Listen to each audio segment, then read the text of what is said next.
Ce programme est financé par les amis et partenaires du ministère de Joyce Meyer.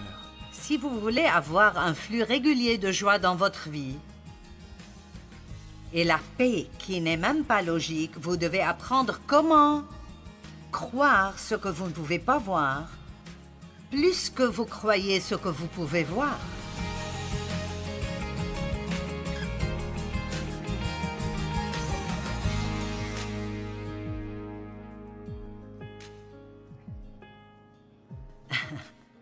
Apprendre à voir ce qui est invisible.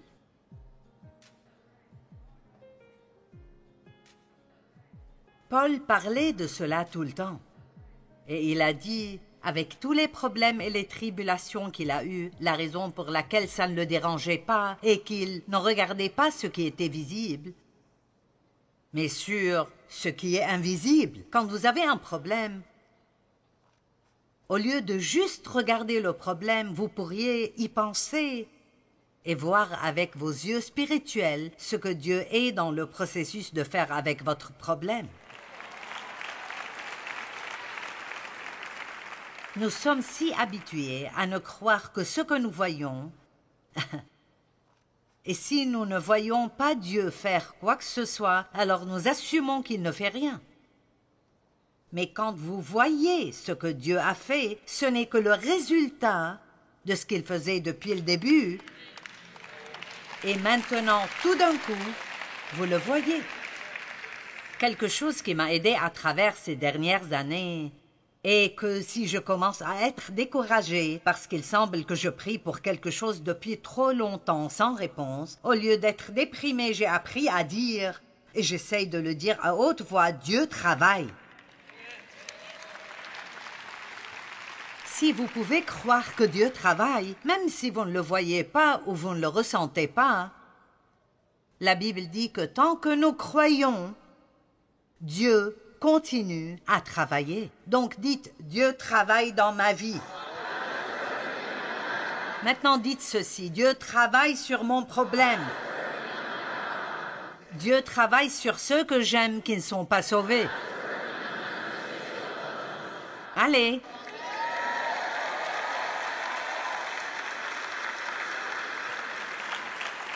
Si vous voulez avoir un flux régulier de joie dans votre vie et la paix qui n'est même pas logique, vous devez apprendre comment croire ce que vous ne pouvez pas voir, plus que vous croyez ce que vous pouvez voir.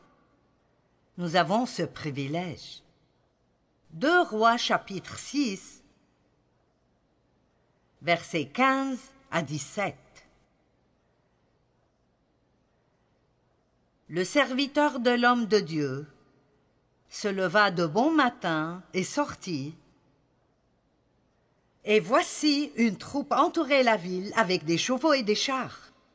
« Ah, mon Seigneur, comment ferons-nous » demanda le serviteur. Il répondit, « Ne crains point, ne crains point. » Car ceux qui sont avec nous sont en plus grand nombre que ceux qui sont avec eux. Élisée pria et dit, « Éternel, ouvre ses yeux, pour qu'il puisse voir. » Et l'Éternel ouvrit les yeux du serviteur, et le serviteur vit la montagne pleine de chevaux et de chars, de feu, tout autour d'Élisée. Maintenant, cette salle ce soir est pleine d'anges.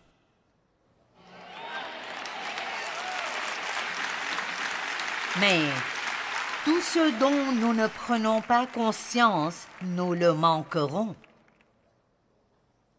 Donc, je suis heureuse que Dieu m'ait mis sur le cœur d'enseigner sur cela parce que ça m'a vraiment aidée. Juste parce que je l'étudiais comme je prends du temps régulièrement pour penser à ce qui arrive que je ne peux pas voir. Si vous regardez trop longtemps les mauvaises choses, vous vous déprimerez encore et encore. Je regarde les nouvelles juste pour voir si quelque chose est arrivé que je devrais savoir. Mais si c'est assez important, ce sera la première ou la deuxième chose sur mon téléphone et je ne peux pas aller plus loin. parce que ça empire vraiment après cela. C'est juste vraiment... C'est tellement mauvais que c'est juste... Eh bien, je n'en dirai pas plus. C'est juste aussi mauvais. Ce n'est même pas considéré comme méritant d'être imprimé. Mais nous pouvons regarder au-delà de ce que nous voyons et réaliser, mon Dieu, il y a de bonnes choses qui arrivent. Par exemple, Jésus a dit, « Je reviendrai et je vous prendrai avec moi, afin que là où je suis, vous y soyez aussi. » Donc alors que vous profitez de votre temps maintenant, Jésus décore votre maison.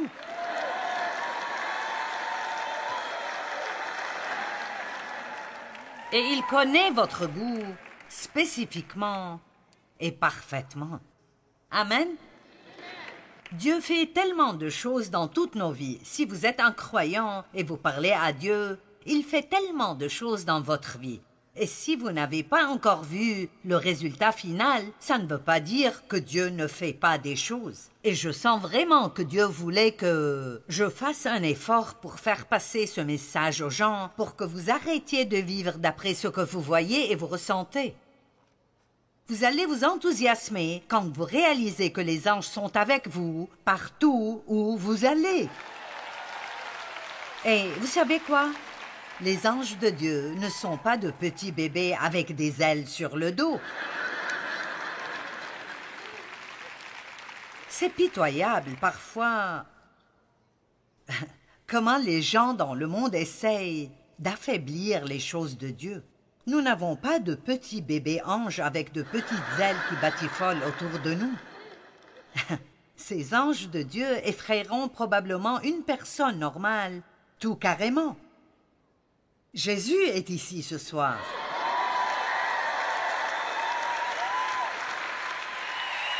Parce qu'il a dit, quand 2 ou 3 sont réunis en mon nom, je suis là au milieu d'eux. Donc il est partout dans les allées de cette salle. Et Dieu le Père est ici, et le Saint-Esprit est ici. Vous pensez, oh, je voudrais tellement parler à Joyce. Vous pouvez parler à quelqu'un qui est de loin meilleur que moi. Vous pouvez parler au Saint-Esprit.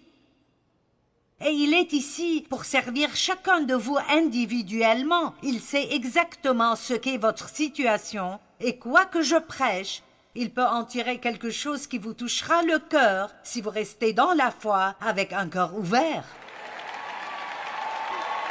N'attendez pas de voir ce que je vais faire. Travaillez votre foi et croyez que Dieu fera quelque chose de grand. Amen. Je me demande ce que Dieu prépare dans votre vie. Quand mes enfants étaient petits, j'ai prié pour eux tous pour qu'ils épousent des personnes nées de nouveau pleines de l'esprit et pour qu'ils servent Dieu ensemble. Et c'est vrai aujourd'hui dans notre vie. Mais mes enfants ont tous de bons partenaires. J'ai 2 beaux-fils, 2 belles-filles. Tout le monde sert Dieu. Nos 11 petits-enfants sont tous nés de nouveau et celui qui vient bientôt le sera. C'est une promesse. Et donc, les choses pour lesquelles vous priez tôt dans la vie de vos enfants, vous ne les verrez peut-être pas arriver. Il peut sembler qu'un enfant va dans la direction totalement opposée. Mais n'arrêtez pas simplement de croire parce que vous ne recevez pas une réponse aussi vite que vous le voulez. Amen. Prenez juste la décision. Je vais continuer à croire, quoi que soit le temps que ça prend. Je vais continuer à croire, quoi que soit le temps que ça prend. J'ai dit, nous continuerons à croire.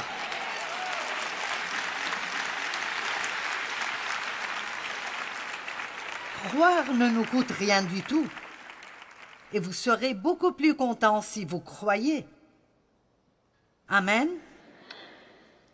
La première chose que Jésus a dit dans son ministère public était « Repentez-vous car le royaume des cieux est proche. » Quand il a envoyé ses disciples prêcher, il a dit « Allez et dites, le royaume des cieux est proche. » Eh bien, ils ont pensé comme nous pensons tous. Ils ont pensé sur le plan physique, pas sur le plan spirituel. Et donc, ils croyaient que Jésus allait établir un royaume terrestre, avoir un palais et un trône, et qu'ils seraient les 12 hommes importants, avec lui qui donnerait tous les ordres.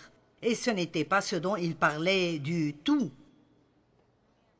C'est intéressant quand vous essayez de parler à quelqu'un spirituellement et vous voyez qu'il ne comprend simplement pas. Amen. Ils n'ont vraiment aucune idée de quoi vous parlez. Paul a dit qu'il priait pour l'Église. Dans Éphésiens 1, 17 à 20, il a dit « Je prie pour que le Dieu de notre Seigneur Jésus-Christ vous donne par son esprit sagesse et révélation pour que vous le connaissiez, qu'il illumine les yeux de votre cœur. » Vous avez des yeux sur le visage, ici, et c'est avec que vous voyez ces choses. Mais vous avez des yeux dans le cœur, avec lesquels vous pouvez voir le domaine invisible. Nous avons la pensée de la chair, la pensée charnelle dans laquelle tout le monde tombe, mais nous avons aussi la pensée de l'esprit, ce qui veut dire que nous regardons les choses d'une façon différente de la façon dont les personnes ordinaires. Comprenez-vous qu'en tant que chrétien, vous opérez juste d'après des règles et des directives différentes?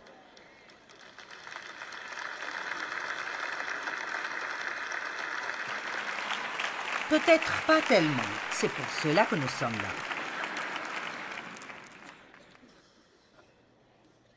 Le royaume du ciel est à portée de main.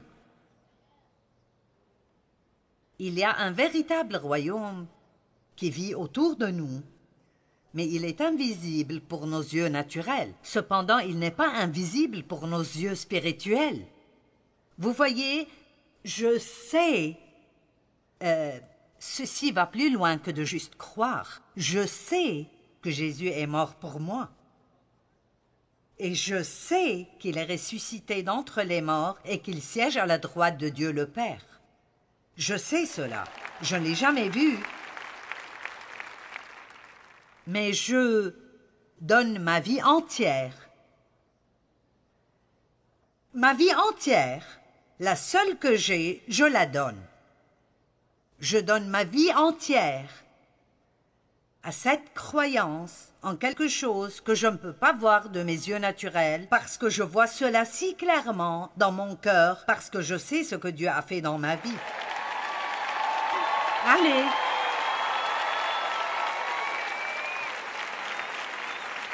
Donc, quand vous êtes tout à fait déprimé, pensez à ce que Dieu a fait dans votre vie. Parce qu'il n'a pas encore fait tout ce que vous voulez qu'il fasse, mais il a fait certaines choses. Et plus vous pensez à ces choses, plus votre foi augmente, plus votre foi devient forte, et plus vous pouvez utiliser de la foi pour les autres choses que vous attendez de Dieu. Dans 2 Corinthiens 4, 16 à 18, Paul a dit « C'est pourquoi nous ne perdons pas courage. » Et lors même que notre homme extérieur se détruit, notre homme intérieur se renouvelle de jour en jour. Savez-vous qu'est cette formule? Comment grandir sans vieillir?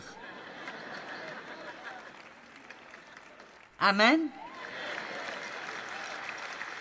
Comment avoir 75 ans et toujours avoir le cœur jeune? Comment avoir 65 ans et commencer un ministère tout neuf? Je n'ai pas passé à la télé avant 52 ans. Vous n'êtes pas trop vieux pour commencer quelque chose. Et vous n'êtes pas trop jeune pour commencer quelque chose. Vous n'avez pas besoin d'opérer d'après les lois naturelles. Toutes choses sont possibles avec Dieu.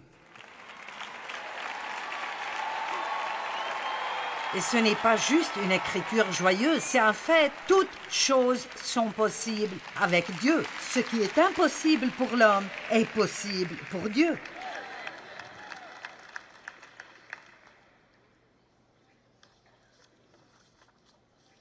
Paul continue, car nos légères afflictions du moment présent, je veux dire, Paul est battu, il est en prison, il a faim et il dit, cette légère affliction du moment présent.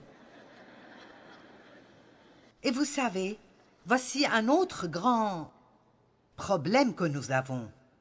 Nous ne pensons pas assez à l'éternité et à combien ça durera. Et donc, vraiment, n'importe quel problème que vous avez maintenant est un truc momentané comparé à combien durera l'éternité. Ça semble être un temps vraiment très très long.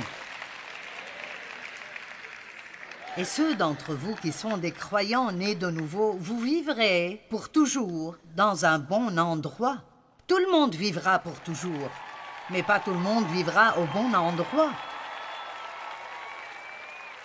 Nos corps deviendront de la poussière et ne seront plus, mais il y a une partie de nous qui durera pour toujours, notre esprit et notre âme. Et nous devons passer notre temps maintenant à préparer pour ce temps, parce que nous serons là-bas beaucoup plus longtemps que nous serons ici. Vous m'entendez? C'est pourquoi c'est important d'investir dans le royaume de Dieu, parce que ce que vous investissez dans le royaume, le temps, l'argent ou le travail dur, ça vous amènera toujours de grands résultats dans votre vie. Nos légères afflictions du moment présent produisent pour nous un poids éternel de gloire, parce que nous regardons non point aux choses visibles, mais à celles qui sont invisibles, car les choses visibles sont passagères. Marquez ce mot. Et les choses invisibles sont éternelles. Le problème que vous avez maintenant est actuellement sur son chemin de sortie. Ça finira. Ça arrivera à une fin. J'ai appris comment faire cela et ça m'a vraiment aidé. Quand j'ai un problème qui semble rester depuis trop longtemps. Et c'est déboussolant si vous y pensez de savoir que Dieu pourrait faire quelque chose et ne pas comprendre pourquoi il ne le fait pas. C'est pourquoi parfois vous pensez beaucoup trop et vous vous donnez des problèmes. Je suis sérieuse. Parfois vous devez juste dire qu'est-ce qui est dans mon cœur. Je ne comprends pas pourquoi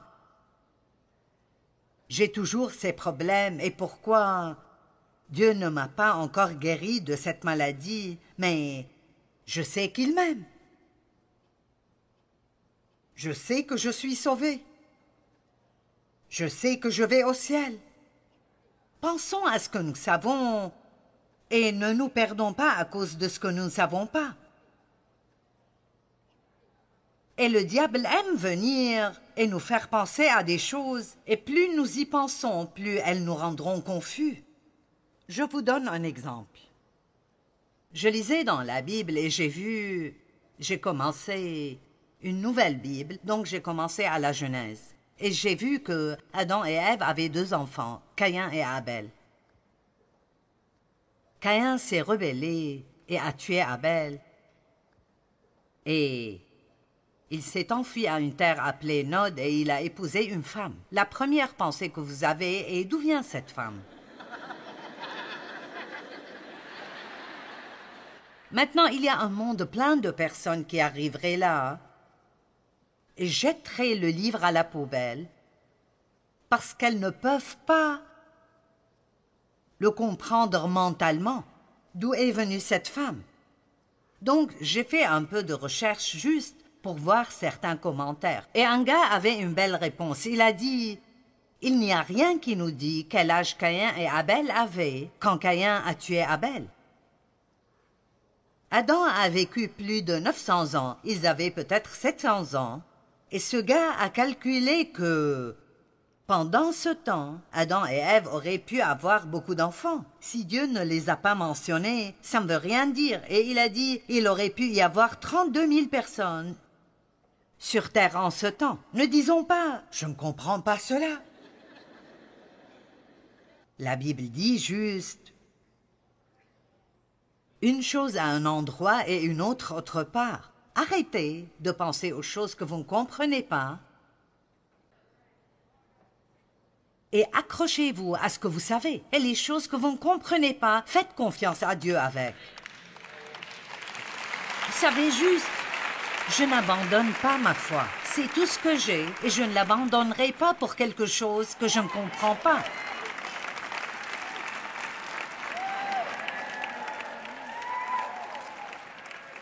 Vous pouvez être confus même en regardant des documentaires si vous ne savez pas vraiment qui vous êtes. Je dirais juste normalement, c'est dommage, il ne voit pas ce que je vois. Je ne suis pas le résultat d'un microbe qui est sorti de quelque part et a évolué à travers des millions d'années. Je suis désolée, mais mes proches ne sont pas des singes.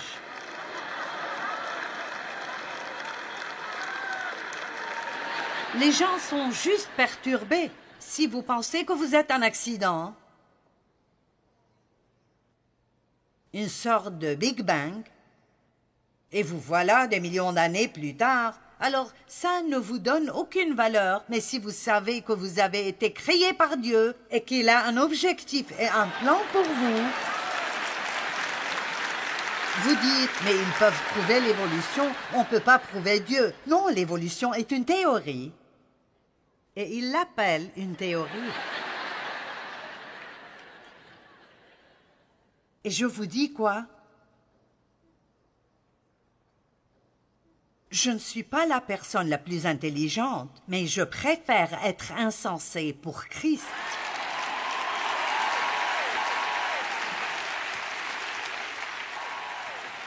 Je crois. Je me moque de si c'est logique ou non. Je crois, je crois, je crois, je crois. Si Dieu l'a dit, je le crois.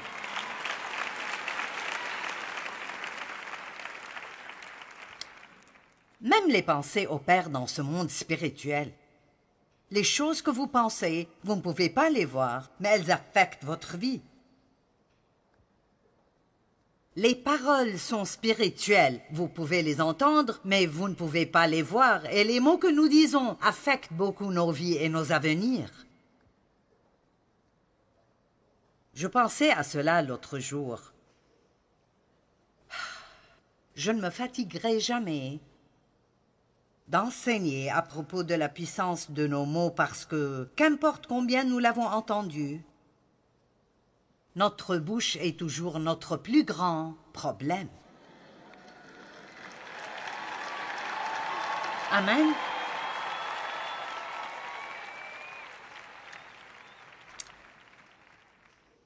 Maintenant, si un homme ne naît de nouveau, Jean 3, 3.